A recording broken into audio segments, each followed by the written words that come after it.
हाँ, मैं बंद कर लूँ माइक्रो। ओम ब्रह्मानंदम परम सुखदम केवलम ज्ञानमूर्तिम द्वंद्वातीतं त्रिगुणरहितं तस्मस्यादिलक्ष्यम् एकं नित्यं विमलमचलं सर्वधी साक्षीभूतं द्वंद्वातीतं गगनसदृशं सद्गुरुं तं नमामि। यह जो आज का श्लोक है, अध्याय 2 का 7वां श्लोक, ये गीता का बहुत महत्वपूर्ण श्लोक है। मेरे जाने ये गीता का सबसे कीमती श्लोक है। पिछले एक अध्याय के 47 श्लोक और 6 श्लोक इस अध्याय के, कुल 53 श्लोकों में हमने जो जाना और देखा, वो ये जाना और ये देखा कि अर्जुन बहुत ज्यादा दुविधा में, कायरता में, द्वंद्व में, ऊहापोह में, मोह में और अनेक प्रकार के मन के अवरोधों और जंजालों में फंसा हुआ है। अब अर्जुन पूछ पाछ के और भगवान श्री कृष्ण ने उसको कह दिया कि भैया तो ये जो क्लेब्यमास्म गमा पार्था, अरे ये तू जो है नपुंसकता को छोड़ के खड़ा हो जा। साफ साफ भी बोल दिया। फिर भी अर्जुन की बात समझ में नहीं आई और अर्जुन ने फिर तर्क दिया, दोबारा तर्क दिया। तो अब अर्जुन जो है भगवान के सामने समर्पण कर रहा है। अब अर्जुन का जो मन है वो थोड़ा थका सा लगता है, उसके सारे हथियार किसी काम ना आ पाए। तब इस श्लोक में अर्जुन कह रहा है कि कार्पण्य दोषोपहत स्वभावा। क्या कह रहा है वो कि कार्पण्य दोषोपहत स्वभावः पश्यामि त्वां धर्म संरचेता यच्छेदस्यानिश्चितं ब्रूहि तन्मे शिष्यस्तेऽहं शाधिमां त्वां प्रपन्नम्। कायरता के कारण, कार्पण्य यानी कायरता के कारण, दोषोपहत यानी दोष के कारण से, उपहत स्वभाव मैंने में अपना जो वास्तविक मूल स्वभाव है, मेरा ज्ञान स्वभाव है, मैं अंदर से परमात्मा का स्वरूप हूं, किंतु इस कायरता के कारण वो मेरा परमात्मा का जो स्वरूप है वो ढक गया है, अपहृत हो गया है। इसलिए हे प्रभु, मैं धर्म सम्मूढ़ चेता, और धर्म के विषय में भी मैं बहुत मोहित सा चित्त का हो गया हूँ, सम्मूढ़ हो गया हूँ। सम्मूढ़ मतलब मूढ़ता की गहन अवस्था में आ गया हूँ। मैं जो है मूढ़ता की गहन अवस्था में आ गया हूँ।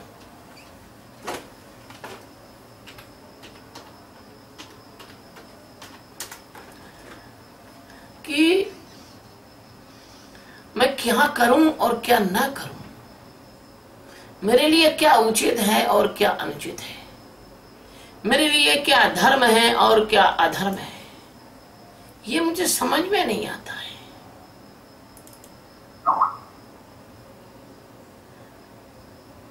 मुझे ये समझ में नहीं आ रहा है कि मैं, मेरे लिए क्या उचित है क्या अनुचित है, क्या अधर्म है। वेदांतानंद माइक बंद कर लो बेटा, उधर से माइक तुम्हारा। क्या उचित है, क्या अनुचित है, ये बात मुझे समझ में नहीं आ रही। मैं धर्म सम्मूढ़ चेता, मैं धर्म के विषय में इतना ज्यादा सम्मोहित हो गया हूं, मेरी चेतना इतनी ज्यादा कुंठित हो गई है। धर्म शब्द बड़ा गहरा है।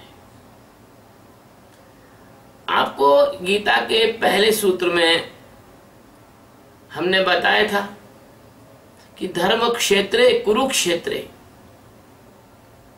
धर्म क्षेत्र क्या है? अपने अंदर अस्तित्व में जागना, ये धर्म है। और अविद्या की ओर यात्रा करना या अविद्या में मूढ़ता में फंसकर अज्ञान में जीना, यह अधर्म है। जो अपने अंदर मौजूद परमात्मा को न जान सका, जो अपने अंदर मौजूद परमात्मा में न जाग सका, वो कितना भी धार्मिक हो, हम उसको धार्मिक नहीं मानते। कोई भी दुनिया का सद्गुरु उसको धार्मिक नहीं मानेगा, अधार्मिक ही मानेगा। चाहे तुम पूरे संसार के लोगों को चाहे तुम भोजन कराओ, पूरे संसार के लोगों को वस्त्र बांट दो, पूरे संसार के लोगों को मतलब जो है रहने के मकान बनवा दो, पूरे संसार के लोगों को पेयजल की व्यवस्था कर दो, पूरे संसार के लोगों का पालन पोषण कर लो, बड़े सम्राट हो जाओ और बड़े अच्छे दानी दयालु और अच्छे सम्राट हो जाओ।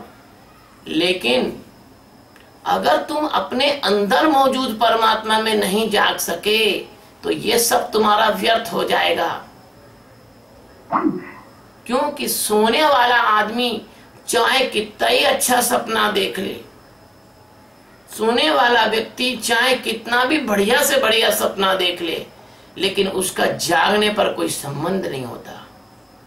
ऐसे ही धर्म वह है कि हम अपने अंदर कैसे अपने आप को जाने। और इस समय में अर्जुन उस बात से बड़ा मोहित हो गया है। वो जानता नहीं कि कैसे परमात्मा को पाया जाए और कैसे परमात्मा को जाना जाए। वो नहीं जानता,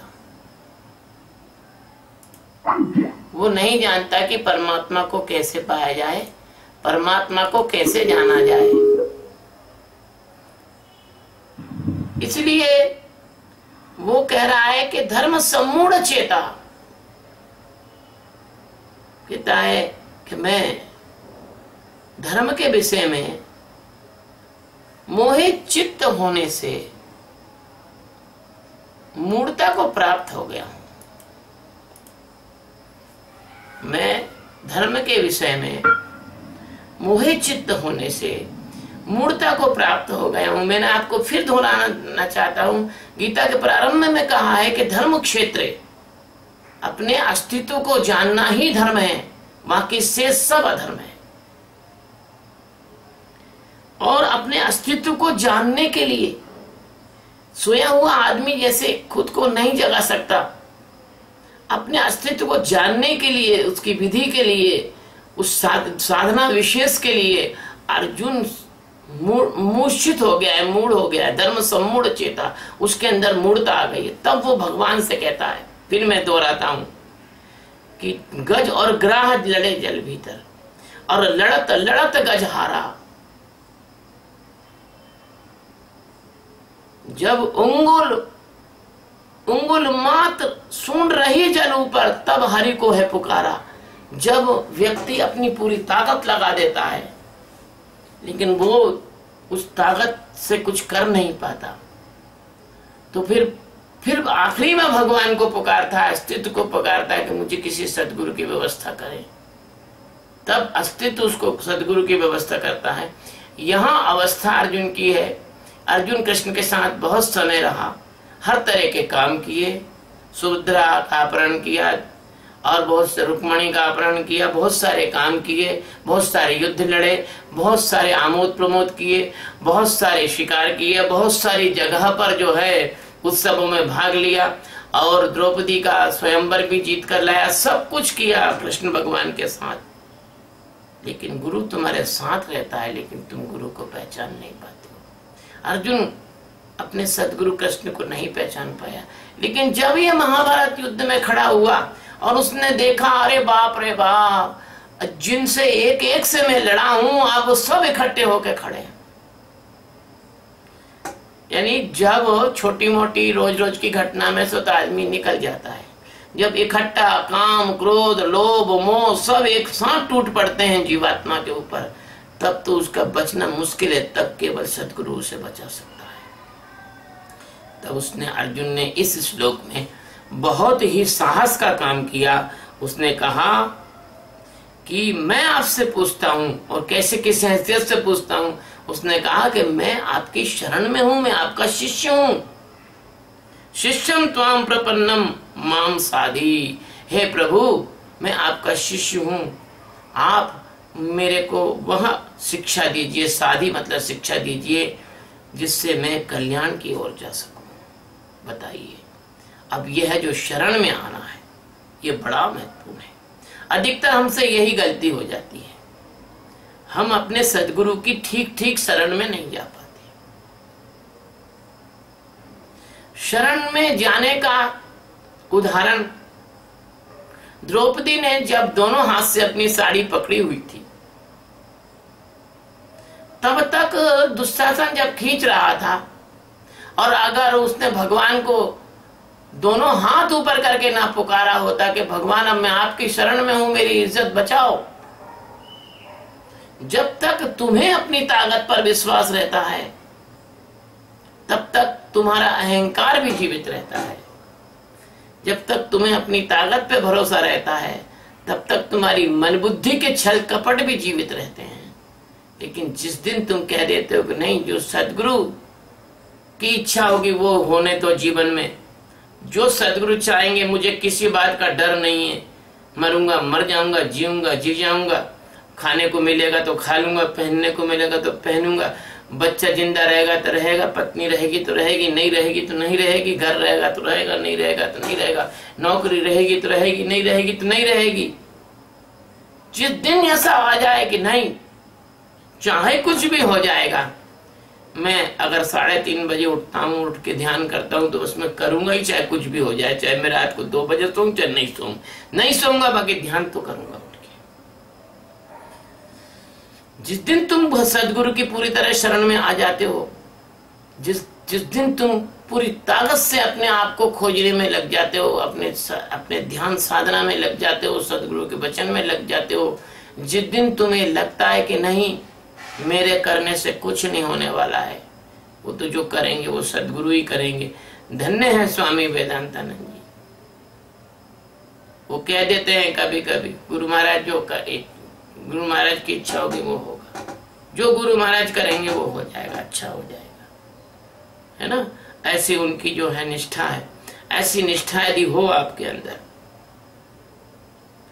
तो आपको मुक्ति से कोई नहीं रोक सकता, आपको आत्मज्ञान से कोई नहीं रोक सकता। लेकिन अर्जुन की ऐसी निष्ठा अभी भी नहीं है, बस वो कह रहा है।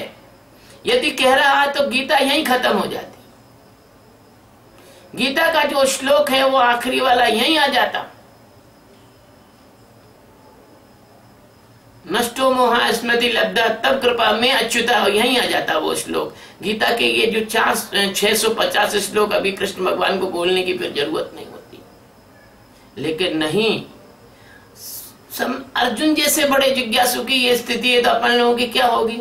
तो कहने का तात्पर्य है कि अभी अर्जुन कितना बात करेगा गुरु महाराज से, ज्ञान योग, कर्म योग, सांख्य योग, फलाना ठिकाना, निष्काम कर्म योग, ना जाने कितनी कितनी बात करेगा। और जब भगवान श्री कृष्ण अपना विराट रूप दिखाएंगे, जब सतगुरु अपना चमत्कार दिखाता है, तब धड़ाक से गिरता है आदमी नाक के बल। ऐसे जब भगवान सतगुरु अपना विराट रूप दिखाएंगे, तब अर्जुन को समझ में आएगा, कर रे बाबा, हम तो यूं कुछ कर ही नहीं रहे, कर तो ये प्रकृति रही है, और अस्तित्व, केवल अस्तित्व तो बिल्कुल निर्लेप है, निष्काम है, कुछ नहीं करता है, प्रकृति सब कुछ कर रही है, अपन तो बेवकूफ बनाए जा रहे हैं अहंकार के द्वारा। तब कहीं आखिरी में जाके अर्जुन कहता है कि नष्टो मोहा स्मृति लब्धा तब कृपा में अच्युता, तब कहीं कहेगा वो। तो यह जो सूत्र है गीता का दूसरे अध्याय का 7वां, वो इस करके महत्वपूर्ण है कि यहां अर्जुन ने भगवान की शरण को स्वीकार किया और ये घोषणा की कि मैं आपका शिष्य हूं। कई बार तो ऐसा हो जाता है कि शिष्य लोग घोषणा ही नहीं करते हैं। जैसे एक संत हो गए, दुनिया में बड़े फेमस हो गए, 300 किताबें उन्होंने लिखी, उनने अपने गुरु की कभी घोषणा ही नहीं करी। उनका इतना गजब का वो मामला था कि वो दुनिया को बताया नहीं कि कौन उनके गुरु थे, है ना। तो इस प्रकार से वो उन्होंने जो है उन्होंने घोषणा ही नहीं करी। ऐसे कई बार तो क्या होता है कि शिष्य घोषणा ही नहीं करता, लेकिन अर्जुन धन्य है कि उसने ये घोषणा की कि मैं आपका शिष्य हूं, और पूरे दिल से की। ऐसा नहीं सुना होगा तुमने अर्जुन को कि अर्जुन ने श्री कृष्ण के अलावा किसी और को गुरु माना हो। फिर नहीं, फिर अर्जुन श्री कृष्ण को ही गुरु मानते रहे, और अंत में भी अर्जुन ने श्री कृष्ण का ही काम किया। द्वारका से गोपियों को लाए, और श्री कृष्ण के शरीर छूटने के बाद अर्जुन हिमालय चले गए गलने के लिए।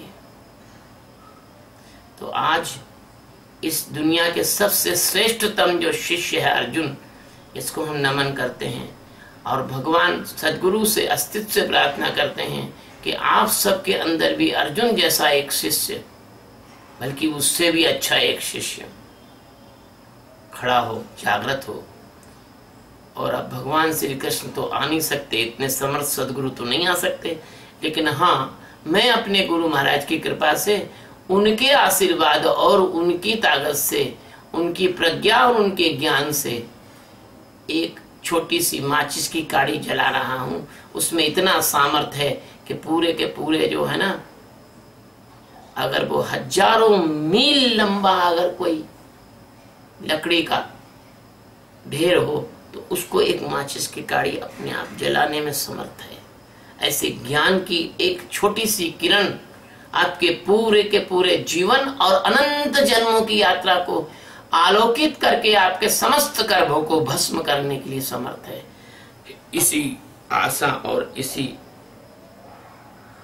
प्रार्थना के साथ मैं आपके सबके अंदर मौजूद परमात्मा को प्रणाम करते हुए और इस श्लोक को यहीं पर विराम देता हूँ।